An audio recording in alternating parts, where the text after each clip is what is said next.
বাংলাদেশের সর্বোচ্চ আদালত সুপ্রিম কোর্টের আইনজীবীরা তার প্রতি সংহতি প্রকাশ করে আপনারা লক্ষ্য করেছেন শত শত হাজার হাজার আইনজীবী আজকে রাজপথে যাওয়ার জন্য চেষ্টা করেছে, কিন্তু আপনারা জানেন এই পেটুয়া বাহিনী আমাদেরকে এই সুপ্রিম কোর্ট প্রাঙ্গণ ত্যাগ করতে দেয়নি।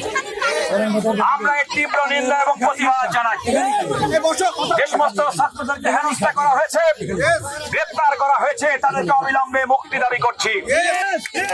জনতার প্রতিবাদ অব্যাহত আছে।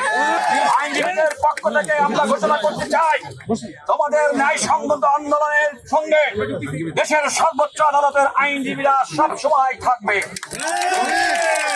ছাত্রদের জীবনটা আমরা পেরিয়ে এসেছি, এটা আমার সন্তানরা এখন তোমাদের তুল্য।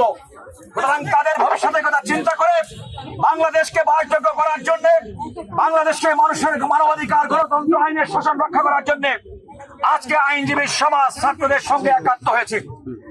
আমি আমাদের যে সমস্ত আইনজীবী বন্ধুরা, এর মধ্যে আমরা বলতে চাই, আমরা যারা এখানে অংশগ্রহণ করেছি তারা সুপ্রিম কোর্ট আইনজীবী সমিতি বৈধভাবে নির্বাচিত সাবেক সভাপতি, সেক্রেটারি আমরা এখানে ছিলাম, সেই পেশার মানুষ এখানে ছিল। সুতরাং তোমাদের একথা মনে করার কোনো কারণ নেই যে তোমরা একা, তোমাদের সঙ্গে কেউ নেই।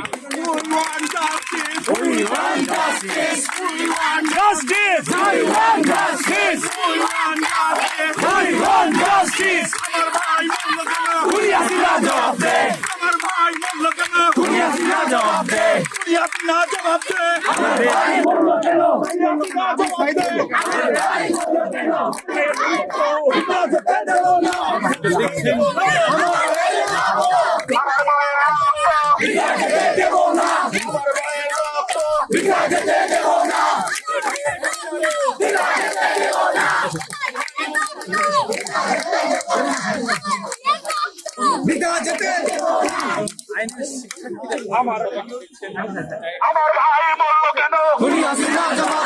আমার ভাইয়ের বুকে গুলি কেন?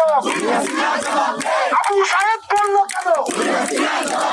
ভাইয়ের বুকে গুলি কেন? আমার ভাই মরল কেন? আমার ভাই মরল কেন? We want justice. We want justice.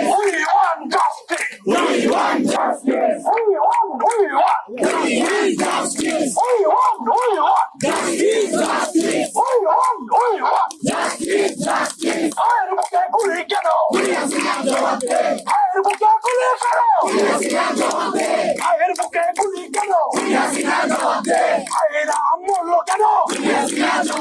We want justice. We want justice. Justice, justice. We want justice. We want justice. Justice. We want justice. Justice. We want justice. Justice.